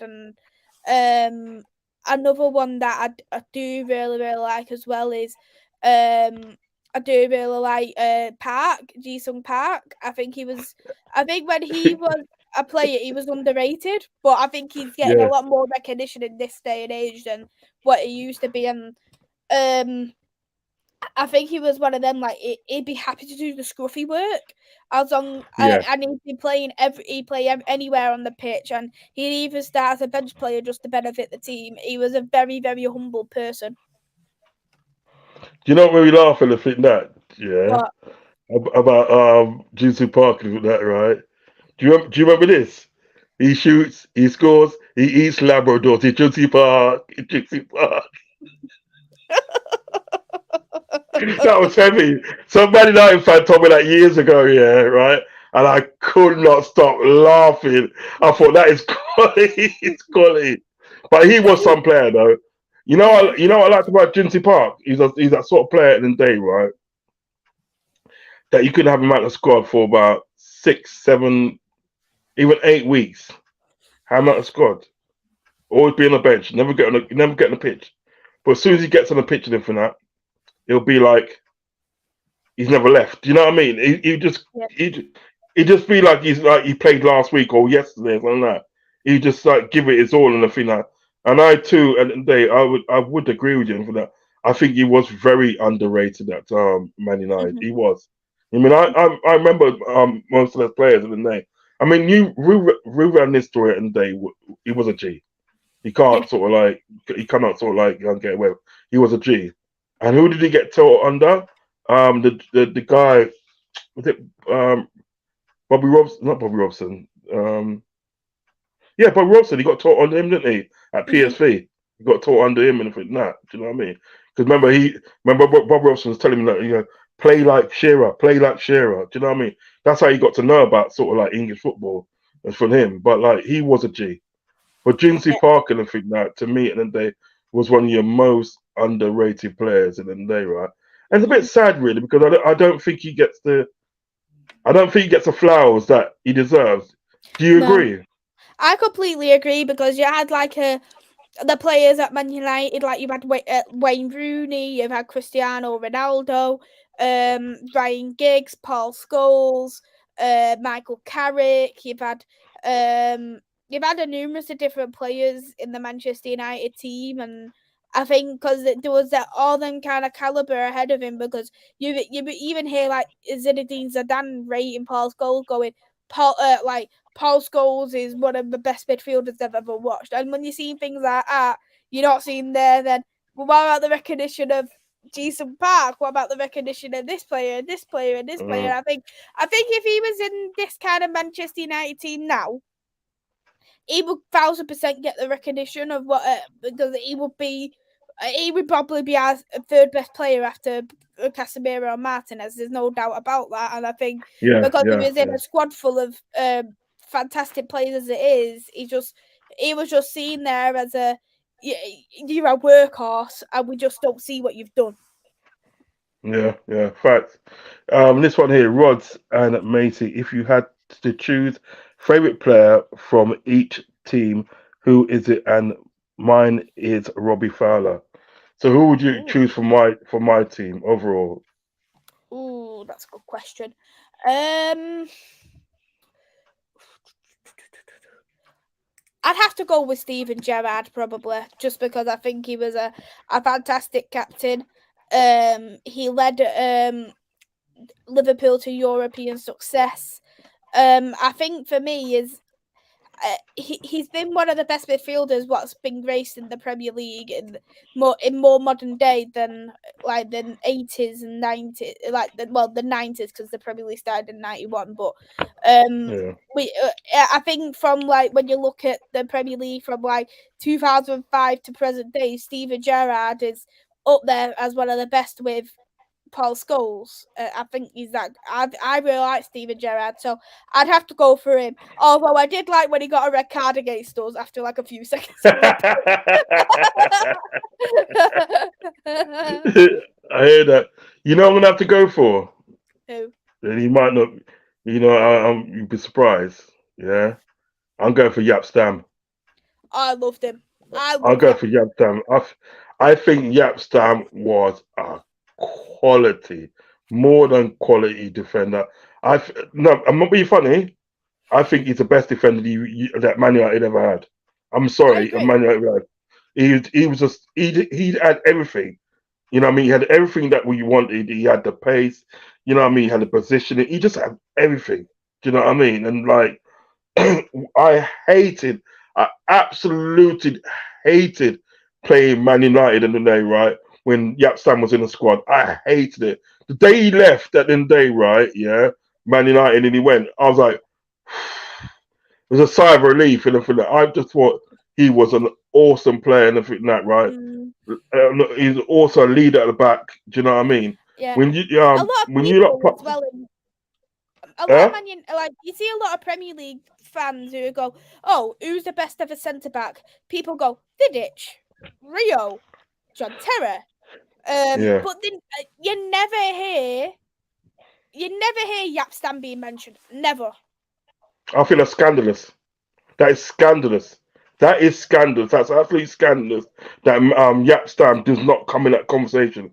That is scandalous. One of the best defenders you can ever get. Do you know what I mean? It was him, Yap Stam. Yeah, you got to think about it. It was Yap Stam at the day. He used to make people like freaking Gary Neville look good. You know, Yeah, he used to make Gary Neville look good. It's like you say, he's making him look good and everything like that. And like to say at the end of the day he doesn't come into the argument, that is scandalous. I'm sorry. He And you know was one of my if 5 players went in for Yap Stam would still win that battle. Yeah. Yeah, man. You see, Yap Stam at the day, right? Yeah, big up Chelsea OG. But Yap Stam at the day was one of the guys at the day, right? He was a guy. uh, He's like one of the forgotten eras of defending, isn't it? He just done what needed to be done. He did not mess about. He done what needed to be done and everything that right. And that's what I liked about him. When you had that defending and everything that right, he was an absolute G for for Man United. And you see, this is what it is, and this is what it is. This is what separates good managers from great managers. Great managers at the day, right, build from the back. You know what I mean? And they literally build a Berlin Wall and everything that, and they go upwards into attack. You know what I mean? Because when you build a good back four, when you build a good back four and it's like a defense, that really takes care of the rest. Do you know what I mean? You know what I mean? Because the midfield knows at the end of the day, well, look, if I lose this ball in midfield and everything that right, there's no way they're getting past them. Do you know what I mean? And people don't realize at the end of the day how much confidence that breathes into the midfield. Do you understand what I'm saying? And he was like one of those sort of people. He was like, yo, you ain't getting past me. You're not getting past me. I done business. You're not getting past me. And I think it's scandalous at the day that they do not put Yap Stam at the day in that conversation today. Because Yap Stam, to us today, he was much better than John Terry. Do you know what I mean? Much better, but by a country mile. I'm talking about a country mile. He was much better than John Terry. Do you know what I mean? Mm-hmm. You know? I agree. Yeah, I agree. And it's like, it's scandalous, really. Do you know what I mean? So, there's some people saying, some people are saying 3-2, 2-1 to Ravi said Man 3-2 United. for United on purpose. Because basically, when Ravi predicts scores for Man United, right, when he's predicted against us, we always win or draw. But Ravi's tried to do a cheeky one because he bet just for win. I think it was against Barcelona and we still won. I can't remember what game it was, but rather, it doesn't matter if you do a reverse psychology, you're not going to do it. You're not getting it. Predict Liverpool. How long you been a Man United fan? I've been a Man United fan since 2006, so I was 6 years old when I started watching Man United. I was born in 2000, so, and it was Ruud van Nistelrooy what made me like Man United. So I think that's probably why I see him as one of my favourite ever players, just because when you have a player who makes you fall in love with football, and then you watch the beauty of it, and then on top of that you'll watch the beauty of other players from the past. You still got to look at that player, even if like they want like the most classiest player. You go, well, that was the person that made me love this club. Like they're always going to be my favourite. Yeah. So is your whole family support Man United? We're all Man United fans in this house. Me, my dad, my granddad, we're all Manchester United supporters. This jacket, what I'm wearing, my granddad gave it to me. It's a it's an actual Manchester United 1990s one. Okay. Actually, I remember that. Actually, you know, I'm old enough to remember that. I'm showing my age now. Well, he gave it me because he thought that I'd like it and he wanted to pass it down to me, and I really like the jacket. I think it's really I like wearing retro things, and like I can see here I've got my 2000 Vodafone shirt on. Yeah. I really liked Umbro at Man United. I think, and I liked Vodafone. I think it was the thing is with Umbro, it was so much better back in the 90s and early 2000s, and Nike and Adidas and Puma took over. And I just don't think the designs are just nowhere near as nice. And I even said, but until the Blazers leave, I'm not going to purchase any more merchandise. I don't want to invest in Man United. The only place I would invest in Man United would be the season tickets for the women's football. But and I think the reason why I do that is because the women's football needs recognition. It needs support, and do you get what I mean? Like, that'd be the only thing I would invest in. Yeah. Apart from that, I wouldn't invest in anything else. Like, I went to Old Trafford a few months ago, but someone bought me the ticket for free. I was like, well, I'm gonna go for free, So, do you get what I mean? Yeah, fuck it, why not? Yeah. For free. I'm not gonna complain. I'm not investing in their pocket. I would like to actually do a show with you at the end of the day, right? One time. I'm gonna get that sorted one time when you're free with talking about like women's football. Talking about women's football. I know you got some good knowledge on that, and I'd like to get your insight on that and stuff. So I'm gonna do that. Do you know what I mean? But you know what? Yeah, well, definitely. Well, you're in the group anyway, so like, you know, we can always sort it out still. Do you know what I mean? And stuff. Yeah. You know what I mean? Like, you've all took me under your wing, haven't you? No, because you see what it is in the day, sort of like why I started up the WhatsApp group is for a football family. It's like a football fans family. Do you know what I mean? And so like, it doesn't matter if you're a Man United fan, it doesn't matter if you're a Newcastle fan, Arsenal fan, Chelsea, and so on, so on, so on. You all come in there and everything that, right? Push your content out and everything that, and we can all have a laugh. As long as we're all respectful to each other, do you know what I mean? That's all that counts. Do you know what I mean? Because at the end of the day, right, we're football fans at the end of the day. You know what I mean? You know, so like we should all be respectful to each other. And you're a nice person. You're a nice person. And for that, I get on with you. Do you know what I mean? As I said, you're the best Man United fan that I know. Do you know what I mean? You're the best Man United fan that I know. Oh, and at the day, I can't forget Sophia as well. Sophia as well from Norway and effect. Yeah, two of the best Man United fans that I know and everything that, and two of the Man United fans at the day that I've only got time for. I haven't got time for anybody else but you two. You know what I mean? So I want to arrange at the day we talk about women's football, and also at the day sort of like, you know, if I can get Sophia as well. I like to get you two together and from that, and you know, have a chat and we just, you know, getting like a house of fire, because she's a very nice person, very nice person, very friendly and bubbly as well. So this is why I took you under the wing. I said, yeah, man, come into the group. You know what I mean? Because it's a family. You know what I mean? Yeah. It's a family. Do you know what I'm saying? But like you, EK, Redbird, and you're all very, very lovely people as well, and Ensman as well, another one who's in the group. So Ravi, of course, but I knew Ravi before I met all of yous. Yeah. He come into my channel a long time before. I think I probably met him sometime in the middle of last year or so. I think it's been great just to meet you all. We have that bit of banter, and especially when I'm up playing reading the group chat and seeing EK on there. I tell you what, EK kills me, you know. He kills me. He comes to my chat and he comes in the chat like on here when I've got a show, and he'll say something and he just say one thing and just that's it. I'm gone. I'm just gone. You know what I mean? He's just so much fun. EK's that sort of person and from that, right? If you're having a shit day and everything that, right? Call EK. Call him. Just call him and talk to him. I guarantee that your day's gonna go fine from that time on. Do you know what I mean? He's just that really nice person and think that. Do you know what I mean?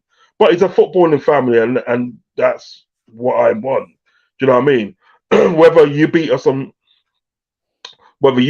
Friday, on Sunday, or we beat you on Sunday and everything that, right? You know, and then we're still gonna chop it up and still gonna sort of have that laugh and everything that, and we're still gonna sort of like chop up at the end of the day, so like where we think we went wrong. Do you know what I mean? And what can we do better, and so on. You know what I mean? You know, so it's a footballing family, and it's been, you know what? It's been an absolute pleasure having you on tonight. Absolute pleasure. And I look forward to many more collaborations with you, Macy. Do you know what I I'll look mean? forward to it as well, and I'll get you as well on my channel as well, and we'll have a chat.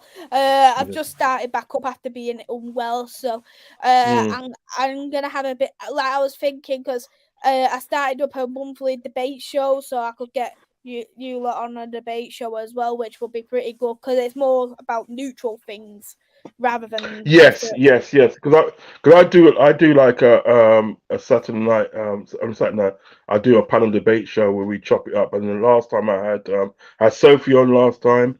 I had Tony Gunner was on, Kawazi was on, Kieran was in there, and John, Glasgow Red John, he was in as well, and it was a great show. So like you know, what I mean, likewise, I would like to get you on my show one time in the day.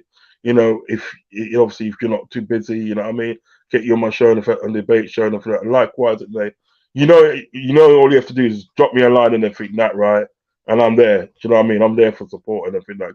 Because I know at the end of the day, sort of like, you support me, so you know what I mean it goes round still, you know what I mean? But it's been a pleasure to have you on my show and for that chopping it up and stuff and going through it. Do you know what I mean? And we brought back some nostalgia, didn't we? We're talking Yeah. about those players, man, like Yap Stam and Dimpy Park, Van Nistelrooy, and all those players there, man. They were like, I mean, Robbie Fowler, uh, Steven Gerrard, and people like that. You know what I mean? Those are special players. And I think Absolutely. they were, and I think players like that, players and managers like that, only come round once in a while. Do you know what I mean? You only see them once in a while, and then they're gone. They're gone, and everything that, and then there's the next generation. There's the next generation of players that you're hoping at the end of the day they're gonna be just as good and everything that. Do you know what I mean? But I would say at the end of the day, sort of like when you look at the Man United squad at the moment, and they have got a good crop of players. There's no doubt about that. They got good crop of players and everything now, and I'm expecting them day. So like going forward, and then they will do good things. They will do good things. I mean, Hmm. I don't think you probably. I don't know. I'll ask you, and then I'll ask you this question. Obviously, before we go, and I'll ask you, how far off do you reckon you are before you win the title? I still think a few seasons yet. We still need a few transfer windows. We need to get rid of a lot of dead weight off the team as well. Apparently up to 7 players are leaving in the summer. We need to get rid of them. We need new ownership. I think we got the right manager. I think we've got some players who's got the right mentality and right for the Yeah, team. It's just about as I always say with football, it's like a pyramid. Once we get rid of the toxic top, the rest will flow like a diamond, let's just say. yeah, yeah, yeah. And we get that a little bit of a shift in the board. You can see a change already. Ten Hag's being backed, so it's just about all the other little things. And I'd say, probably, in my opinion, I'd say if we carried on the way we're playing, 2 or 3 seasons. I think as well. I think as well. It's going to be important in the day that they stick with Ten Hag Agreed. because we all know at the end of the day, right? We our clubs in for that will have the times at the day where they don't have good seasons. You know what I mean? And whatever they try and think that it's not going right for them. It's just one of those seasons, right? I hope at the end of the day that sort of like they don't think, well, you know what, let's get rid of him. Do you know what I mean? Because you might have that sort of like you might have that result and then think that right where it's a bad result. You might get beaten like 5-0 by somebody that you don't expect to get beaten by. You know what I mean? But it's that season and day that's not going right for you. Do you know what I mean? It doesn't mean the following season ain't gonna go right. Do you know what I mean? I just hope at the day that they actually stick with him through Yeah. thick and thin. Excuse me, through thick and thin, and say, right, we know you're the right man for the job and for that. We're gonna stick with you. You know what I mean? Because too many sort of like teams at the day, like, yeah, man, when it's going good, they're there and say, yeah, man, this guy's good and yeah, this and that. But when it starts going bad and I think that, right, they're not there. You know what I mean? I'm I'm sure you would fuming. agree with that. If they get rid of Ten Hag, I will be fuming. Trust me, I will be ranting like mad because there's no other man in this world who's going to be able to do what Ten Hag has done. It's as simple, or what he's going to do. It's as simple as that. If Man United want to be so fickle to get rid of him, it just really shows about the club.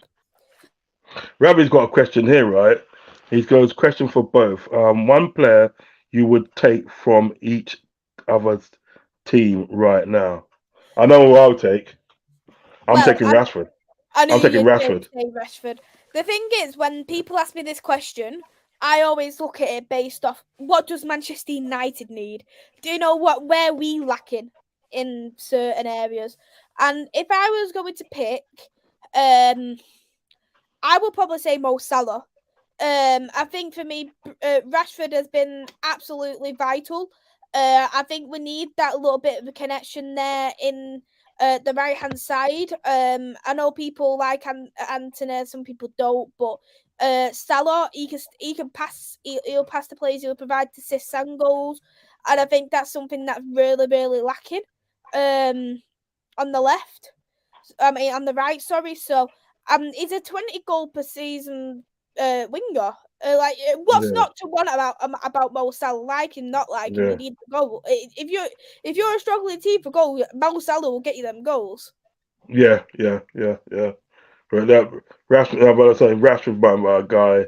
I've always rated Rashford. You know what I mean? For the time he broke into the squad, and he scored 2 goals against Arsenal. Anybody can score against Arsenal and beat Arsenal. They're good in my books, mate. You know what I mean? So for the time But you know what? For the time he come into the squad, I knew he's going to be a G and everything. But so it's one person at the end of the day that I would ever take from Man United and everything that it would be Rashford and because I think in a Klopp team and everything that he's doing bits. You know what I mean? He's doing bits now. Don't get me wrong. But at the end of the day, so like in the Klopp team, he's doing bits. You know what I mean? I was going to show up some of these last comments, and I'm going to sort of like skedaddle. You know what I mean? I would take Casemiro and Ericsson. Yeah, good shout, you know. That's good. Rodz, what was the reason you became a Liverpool fan, and who is your favourite Liverpool player from fun time as a fan? The person that got me to, you know what, strange enough, in fact, the person that got me to be a Liverpool fan was my little brother. And he's like 5.5 years, 5.5 years younger than me. And he supported Liverpool ever since, you know what I mean? And I said this story before. When I started watching Liverpool, I couldn't really go to sort of like Liverpool at that age. I'm talking about 11 years old, and so obviously I couldn't go all the way to Liverpool and stuff. I couldn't really go to a football match because it was a bit kind of like, it wasn't like as friendly as it is now, that way. So my local team that I used to go and watch was Watford. I used to go and watch Watford every weekend. I used to go and watch Watford, and everything like Luther Bissett, John Barnes, and Nigel Gibbs, and all them sort of guys there. But my favourite player of all time, Jesus, all time.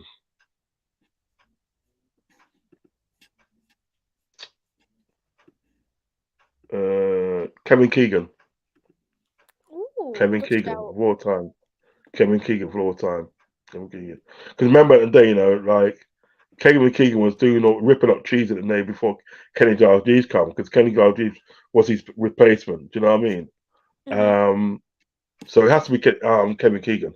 It has to be him. He was just like, he came from Scunthorpe down to Liverpool and things like that, and he's just like, you know, he was just ripping up trees. Toshak and Keegan ripping up trees, man. Do you know what I mean? You know, so of all time, it's got to be Kevin Keegan of all time. Mm-hmm. You know what I mean? I'm showing my age now. Do you know what I mean? Wow. It's a good shout. I think he's another one. Like outside of Liverpool, he's very underrated. Yeah, he is. He's very underrated. He went to Hamburg, didn't he? He went to Hamburg in the end, didn't he? Went to Hamburg and he's done stuff there, and he came back, paid for Newcastle and stuff like that. But of all time, if I say modern era, it's got to be Sadio Mane. For modern era, You know what I mean? For these times now, it has to be Sadio Mane because when he left, I literally nearly shed a tear. I literally nearly shed a tear when he left, and for that, you just that player and everything that right that he's like a Rashford. You know what I mean? He's not only does like good things on the pitch, outside of football and everything that right. He's Mhm. humanitarian stuff that he does and everything that is unbelievable. You know what I mean? He builds schools, he builds hospitals, he builds roads in his country and everything that. Do you know what I mean? They were saying That's that they at fantastic. one time they're saying that they half of his wages that he used to earn at Liverpool used to go to Senegal to help build up Senegal and from that. You can't help but love a person like that. Do you know what I mean? So for modern era it's got to be Mane, but for all time it's Kevin Keegan. Mhm. Do you know what I mean? You know what I mean? So let's wrap up the show now. And there's a few comments come in. Let's put it up there quick. What's gonna come up? Yeah, Ends man said something about hopefully a nice win for Liverpool on Sunday. I think we're all hoping for that. I don't think Mason's hoping for a nice win for Man United, to be Yeah. honest. For me, John Barnes so little to me as a kid. Yeah, he did. He was ripping up trees. You know what I mean? So yeah, Macy, can you please shout out your channel and your socials, please, my love? Thank you so much for having me on, Rod. It's been a fantastic show, and congratulations, because I know you not too long ago hit your 300 subscriber mark. So congratulations to you as well, Rod. Your show has been absolutely fantastic, and you're a lovely, lovely person overall. And it's been great to get to know you in the last so many weeks. My YouTube channel is Devils United. I do Manchester United content on there, both men and women's football. My Twitter's at 2_ Mais 1012. I recently changed my Twitter handle, so I keep having to think, what's my Twitter handle? But yeah, that's my socials if you want to get hold of me. Oh, wicked, wicked. And guys, please, please, please, go over and subscribe to this beautiful woman's channel, man. She's got a beautiful heart. She's a really lovely person, isn't it? As I said in the day, she's the best ever Man United fan that I know. That I probably will know. You know what I mean? So please go over and like and subscribe to her channel. Listen, you don't have to be a Man United fan to go over and like and subscribe to her channel. You can just generally love football. Just generally love football. I want to know about football, women's football, and she also knows a lot about Portuguese football as well, which I want to do a show with her as well and that as well. So she has got, as I said to everyone, I told these guys in Coppage, I said, listen, you guys need to get Macy on the show and everything that she's got some good knowledge about Portuguese football, women's football, and football in general. You need to get on the show. I've given them your number and that so every day. So hopefully they'll be in touch and everything that. So please go over and like and subscribe to my friend's channel, my good friend. Do you know what I mean? Go and show some support and everything that. You will not be sorry. Trust me, you will not be sorry. You'll enjoy every last bit of her content. Do you know what I mean?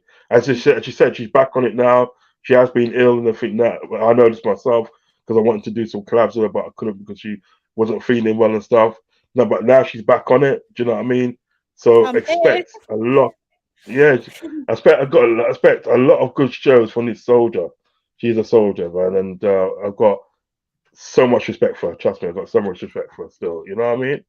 And there needs to be, to me, at the end of the day, I'll just say this and that, right? There needs to be more women content creators and everything that. There needs to be more of it. You're out there. So, ladies, I'll say, ladies at the day, right? Get on the YouTube, set up a channel and everything that, right? And get on it, man. There needs to be more. It can't always be us guys. You know what I mean? You know, there's literally more guys doing this than women and that. And I think in the day, right, when you got people like Mason, you got people like Sophie, you got Monica that does the Arsenal one, and you got another lady, I forget her name, and for that she does a Man United channel as well. But there needs to be more. There needs to be more of you ladies out there and that comes in and does this and everything that. Do you know what I mean? You know, just get involved, man. Get involved with that because you know what it is at the end of the day, right? Before this and then we had to listen to Sky Sports and listen to what they said and from that, and we never had a say. We never had a say. So come on, ladies, get in it, to get on it and everything that, right? follow Macy's lead, follow Sophie's lead, and get on it, man. Do you know what I mean? Mhm. Thank you to everybody in the chat tonight. Luca, Ensman, Devil's Rising, and Ravi. Let me see if there's any more. There's a guy called Ozan Kabat. Yes, he played centre back. Um, everybody else in the chat. Now, remember at the day, if you just come in tonight and if you do content for the first time, please do not leave without hitting the like button and also subscribe to the channel. Okay, as I said, you do not have to be a supporter of football. You may just like the content of football in general, but do not leave without hitting the like button and also hitting at the end of the day the subscribe button, comment, share, notification button. All those things good. You know what I mean? Mhm. So Sunday is a big game. I should be doing a watch along show for Sunday. Also, we'll be doing a final whistle show after that, about 10 or 15 minutes after the game's finished. We're doing a final whistle show on there. Do you know what I mean? Got these two American lads at Nathan that support Liverpool from America. I've got them coming on, and obviously at the end of the day, you know, if you're free, Macy, you're more than welcome. You're more than welcome Thank you. if you're Really free. appreciate it. Yeah, Really appreciate that. Thanks for the offer, Rods. no problem, no problem. But in the meantime, God bless you, and we'll catch up in the WhatsApp group. We'll catch up in the WhatsApp group. Yeah, we will, I'm And sure. Late night Cameron again. you know those ones. But listen, enjoy the rest of your evening, my love, and I will speak to you soon. Take care, my love. Bye bye. Bye bye. Did I go through some of these things there? Uh, yeah, it's gonna go through some of these some of these last chats in here. Oh, she's a lovely lady, and I've got a lot of time for Macy. I've got a lot of time for Macy, and yeah, I look forward to more collabs with Macy. Trust me, more collabs with Macy. I respect this Roz a lot. That is no He's so lovely. Thank you very much, my friend. Thank you, man. I appreciate you, man. I appreciate you still. You know what I mean? But please do not leave without subscribing and liking the content. You know what I mean? Because you don't have to be obviously a supporter of Liverpool, but at the end of the day, you just really like football. So yeah, man, big up yourself. Ozan Kabak, so Ross, you know John Barnes' connection with Watford. Yes, I do. I used to watch them every week. John Barnes, Liverpool Bissett, man. They were ripping up cheese in the early 80s, man. Trust. Keegan, fair play. He was I can't pronounce it, man. Oh shit. Um immense, sorry, immense. I couldn't pronounce it there. Macy, quick thoughts on United women and women footy as a whole. I'll be doing a show with her. Ravi, very soon, and we're gonna be chop it up, and she's gonna be educating me. It's gonna be an education. I was gonna keep quiet and I let her just like tell me everything that she knows about obviously women's football and stuff. You know, what I mean? It's gonna be an education. Yeah, man, big up ends, man. You're blessing you, my brother. Yeah, and remember, go and subscribe to his channel, man. You know what I mean? Big up that. What's it? Hold on. Roz asks Macy why I'm going 3-2 to United on Sunday. You can also in the WhatsApp group. She's definitely is the best in my eyes. Yeah, facts. I'm already subscribed. Great content, guys. Please go and show some love. Yeah, man. For do that, man. Blessing King, you see it. I'll also be. I'm gonna be on. I'm gonna be on John's show later. John's got a show at 10 o'clock. What time is it now? Oh, he's got a show. Shit, he's got a show soon, isn't he? I gotta come off, Ross. I better just. You know what? I better message John and say I'll be there soon.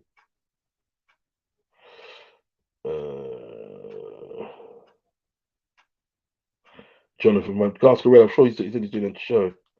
Run over, man. Just run over.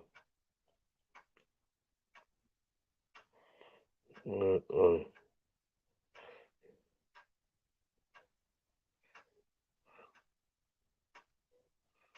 Sorry, I'm just gonna send a message, okay?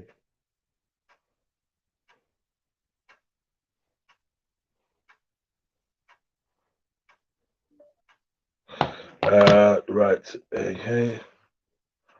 Roz, everyone's favorite uncle. Thank you very much, sir. I'm humbled, man.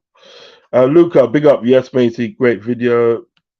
Big up, Luca, every time. Liverpool versus United. I go 2-1 United. Okay. I hear you, fam. The rising, yeah, just sub to you, Ends, man. Thank you very much for subbing to Ends, man. Hope you sub to me as well, brother. You know what I mean? How how's the evening, people? I'm out tonight. I'm good. Big up yourself. Anfield Uncle, you okay? I'm very good, very good. After that chop up with Macy, I'm good. Roz, totally agree. Reese, you okay? That's come from Luca. Yeah, I'm fine. Fine too. Did you see Napoli last night? No, I didn't see it last night. I was doing a show last night. I did a show last night, and then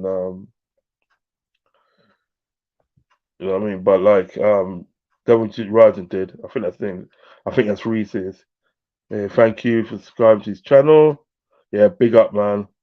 Anytime. Rods asks Macy quickly why I'm going 3-2. She's gone now. Ask in the chat, innit? Great show, Luca says.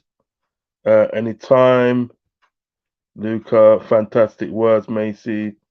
Ozan says, Jammy, 1-0 win for us. I'll go with that. Would be funny if VAR got involved and maybe gave us a pen. Yeah, that'd be a rarity. Sorry, I missed most of your show. I was on another channel doing a preview. Oh, no problem, man. No problem. Man. Bless for coming in, King. John got a show. Okay, cool. Yeah, he got a show. I'm gonna pop over there just now. I'm gonna pop over just now. I'll be in the chat. Facts. Okay. Been a great show, Rod. Thank you very much. I'm humbled. 2-0 Liverpool, Edmund says. I subbed to you, and the minute the show started, Roz, thank you very much, sir. You're brilliant. Big up Redbird. That's what Edmund says. Redbird says maybe I'm deluded, but I'm confident about the United game. Well, no, not deluded. That's your choice. You two ends. Right, guys, thank you for being in tonight. There's been a lot of you in tonight. There's been a lot of you. I had a lot of good response and from that. Macy, absolutely love that girl. She always have a good show when she comes on. I'll be back tomorrow evening with the panel debate show. I'll be back tomorrow evening with that. Guys with John been looking for it. Okay. So I will do the show tomorrow. Panel debate show. I'll have a few guests on there. So join me for that. And also join me for the watch along the next day. In the meantime, you guys have been awesome. Okay. You guys have been awesome. Thank you for joining me. But in the meantime, peace, my brothers. Peace, love, and respect. And I'll catch you guys tomorrow. Okay, love and respect. Oh, wrong one in a shame.